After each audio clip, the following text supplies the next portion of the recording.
पर इसका मतलब ये नहीं है कि भाजपा वाले नहीं। दूसरी बात, मैं आपसे असहमत हूँ।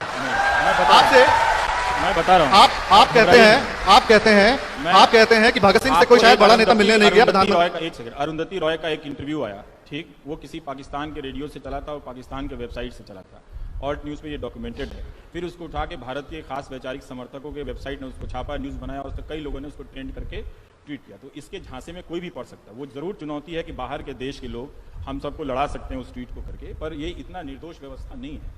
मैं बार बार कह रहा हूँ, इस पिक्चर को मत भूलिए कि जिसका स्ट्रक्चर बहुत बड़ा है, जिसके पास ह्यूमन रिसोर्स बहुत बड़ा है। अगर खुद एक पार्टी का राष्ट्रीय अध्यक्ष ये कह रहे हैं कि 32 लाख लोग हमारे व्हाट्सएप पे हैं और हम कुछ भी कर सकते हैं, कि एक अफवाह फैल गई कि अखिलेश ने मुलायम को चांटा मारा, वो उदाहरण तो वही दे रहे हैं, मैंने तो नहीं दिया है। उन्हें इस तरह का, उसने इसका क्या संभव है? कोई संपूर्ण इसका नहीं, इस तरह का उदाहरण कहते हैं उन्होंने फैलाई है। मैं दूसरा कहता हूं, नहीं, उन्होंने खुद दिया है ये उदाहरण। उन्होंने कहा कि ऐसी अफवाह फैल रही है, हमने फैलाई। उन्होंने कहा कि हमारी पार्टी के जिला के लोगों ने ट्वीट किया। आप उसका बयान को ठीक से पढ़िए, मैं उसको निकाल के पढ़ा सकता हूँ, मैं पढ़ा दूंगा। अब मैं वो वाली बात भाजपा नहीं, पॉलिटिकल पार्टी से हूं नहीं, मुझे लेना देना भी नहीं, बिल्कुल। मगर मैं ये भी कहूं, जैसे कांग्रेस के नेता कहते हैं कि जाए हमारी पार्टी तेले ने, वो कहीं भी जाए हमें मतलब नहीं है। मैं सच आपको बताना किसी और पार्टी के नेता नहीं कर रहे हैं। एक सच सुनिए, आप कहते हैं कि प्रधानमंत्री एक ये इतिहास का वर्जन है कि भगत सिंह से मिलने कोई बड़ा नेता नहीं गया, या वो ये कहते हैं, जब कांग्रेस कहती है कि नेहरू जी और गांधी जी के कारण आजादी मिली, जो एक इतिहास मैं भी मानता हूं का बहुत बड़ा योगदान था, और बिना खड़क बिना ढाल हमें आजादी मिल गई, हमेशा हमें पढ़ा गया। अगर भारत का प्रधानमंत्री उठ के ये बोलता है कि आजादी के अंदर नॉन वायलेंस के अलावा जो आर्म स्ट्रगल था उसका भी योगदान था, सुभाष चंद्र बोस और भगत सिंह ने भी आजादी में योगदान दिया, तो मुझे लगता है 50 साल से जो इतिहास हमें पढ़ाया गया है वो फेक न्यूज़ है। गलत इतिहास की किताब पढ़ी है, मैंने अभी कहा। तो खाली जो आपका इतिहास है कि खाली नेहरू और गांधी जी, आपने कहा कि पटेल साहब ने जब वो बंबई गए उससे पहले अपने सेक्रेटरी को बुला के कहा कि नेहरू से कितने भी मतभेद हो उनका साथ मत छोड़ना। अगर कोई व्यक्ति ये कहे कि देखिए उनके बीच में मतभेद तो थे, तो फिर उसमें फेक न्यूज़ कहां है? इसीलिए मैं बता रहा हूं, जो पॉलिटिकल टीका टिप्पणी है उसको फेक न्यूज़ की कैटेगरी में मत लेके आइए। इतिहास के वर्जन जितेंद्र सुनिए, आप सुनिए, अब मैं कुछ बोलना चाहूंगी। देखिए, पहली बात तो आप उस पर बात करना चाहेंगे, जो हम यहाँ पे सब बैठे जितने लोग हैं, हम सबके अंदर वो चीज है कि आप अपने अपने रुझान के हिसाब से आप तय करते हैं कि जो सामने वाला बोल रहा है वो सच है, जो सामने वाला बोल रहा है वो झूठ है। कोई जरूरी नहीं है कि जो एक व्यक्ति वो कह रहा है आप उसको उसी टाइम समझ लें, उसी टाइम जान लें और उसको मतलब मान लें कि यही सच है।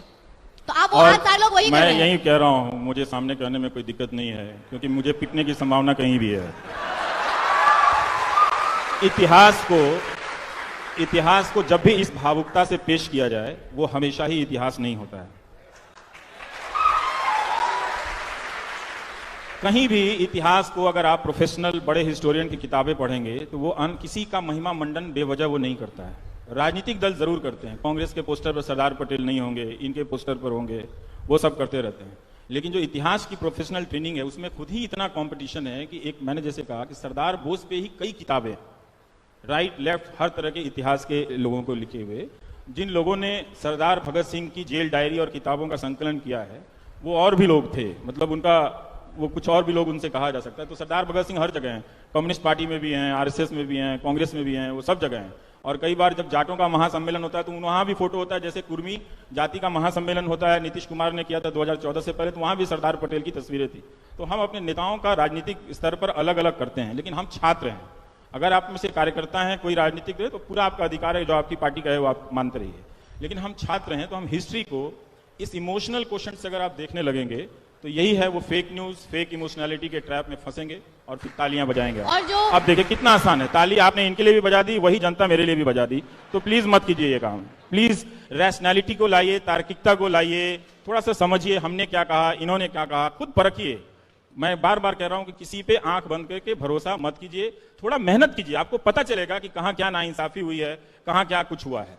खुद भी सोचिए कि क्या आप इन नफरत की बातों से, फेक न्यूज की बातों के हटा के क्या आप किसी नेता को पसंद नहीं कर सकते हैं? आप इतने कमजोर कब हो गए, है ना? तो एक बात ये सोचिए। दूसरी बात, पूरी तरह से सहमत हूं और ये करना चाहिए, आपको करना है, क्योंकि ये लड़ाई जो है आप पे कब्जा करने की लड़ाई है। ठीक, न्यूज चैनल जरा सावधानी से देखा कीजिएगा, वरना कब आप दंगाई बन जाएंगे आपको पता नहीं चलेगा। बिल्कुल सही। एक गणेश शंकर विद्यार्थी जी का कोट है, तब कांग्रेस की सरकार नहीं थी और तब मीडिया की सरकार नहीं थी, बीजेपी की सरकार नहीं थी और मीडिया की भी सरकार नहीं थी, और ये अच्छा स्लीपर टंग था। लेकिन देखिएगा कि लोकतंत्र इतिहास में कई बार खतरे में पड़ा है और कई बार उभर कर भी आया है। तो ये एकदम इस बात के लिए तैयार रहना चाहिए कि कभी भी आपकी जरा सी गफलत से आपका लोकतंत्र बर्बाद हो सकता है, आपके योगदान से। तो और मीडिया किस तरह का खेल करता है कि पहला एडिटोरियल है उनका प्रताप साहब का, प्रताप अखबार में जो कानपुर से निकला था गणेश शंकर विद्यार्थी का, वो लिख रहे हैं, वैसे अभी यहाँ पूरा अंधकार नहीं हुआ है किंतु लक्षण वैसे ही दिखते हैं। ये 1913 है। इसके बाद यहाँ के समाचार पत्र भी मशीन के समान हो जाएंगे और उनमें काम करने वाले पत्रकार मशीन के पुर्जे। इसके फलस्वरूप ना व्यक्तित्व रहेगा और ना ही सत्य असत्य का अंतर। कितने महान व्यक्ति थे। अन्याय के विरुद्ध डर जाने और अन्याय के विरुद्ध लड़ जाने और न्याय के लिए आफतों के बुलाने की चाह नहीं रहेगी। आप इतने कमजोर हो जाएंगे। जैसे आप पूछते हैं ना, आप इतना कैसे बोल लेते हो, ये सवाल ही आपको बताता है कि आप एक नागरिक के रूप में समाप्त हो चुके हैं। सरकारों ने आपको डराकर समाप्त कर दिया है। तो ऐसा सवाल कभी किसी से मत पूछिएगा। ये कहिएगा मैं जितना नहीं डरती हूं उससे कम तुम क्यों डरते हो, ये सवाल पूछा कीजिए। तो ये लिख रहे हैं कि सिर्फ रह जाएगा खींची हुई लकीरों पर चलना। ये गणेश शंकर विद्यार्थी जी का कथन है। तो हमको याद रखना चाहिए, भारत के टेलीविजन को, खासकर हिंदी अखबारों को, हिंदी टेलीविजन को बहुत ही सावधानी से देखिए।